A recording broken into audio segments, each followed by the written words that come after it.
This is CNBC's live blog tracking developments on the war in Ukraine. See below for the latest updates. In his State of the Union speech, U.S. President Joe Biden vowed not to send American troops to Ukraine, saying that with U.S. military and financial support, Kyiv can defeat Moscow on its own. He once again implored members of Congress to support a new aid package for the embattled country. Ukrainian President Volodymyr Zelensky will visit Turkey today for talks with Turkish President Recep Tayyip Erdogan. Ukraine faced a deadly Russian attack on the southern port city of Odessa on Thursday, which killed 12 people, 5 of them children. The strikes took place while Zelensky and Greek Prime Minister Kyriakos Mitsotakis were meeting there. EU leaders called the attack vile and reckless. On the same day, Sweden officially joined the NATO alliance, a triumph for the transatlantic organization in its push against Russia 2 years after the Nordic country first applied to join, ending its historic position of non-alignment.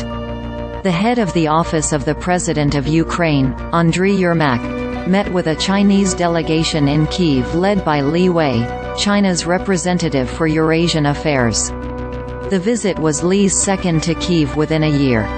Held a briefing on the security situation in Ukraine, in and other topical issues for the delegation of China, headed by Li Wei, special representative of the Chinese government for Eurasian affairs. Yermak wrote in a post on X with an accompanying photo of the delegation seated at a long table.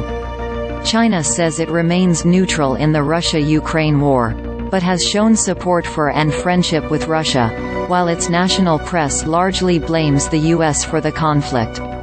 President Joe Biden is determined not to deploy U.S. troops to Ukraine, he said in his State of the Union speech on Thursday evening. They are not asking for American soldiers. In fact, there are no American soldiers at war in Ukraine. And I am determined to keep it that way, Biden said. He also maintained that Kyiv could prevail against Moscow if the U.S. stands with Ukraine, and provide the weapons it needs to defend itself. The president again called on Congress to support a new aid package to Ukraine. If anybody in this room thinks Putin will stop at Ukraine, I assure you, he will not, he said.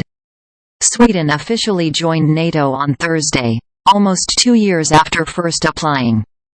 Swedish Prime Minister Ulf Kristersson was in Washington, D.C., on Thursday to hand over documents finalizing Sweden's membership after all NATO members ratified the country's accession to the military alliance, a government statement said.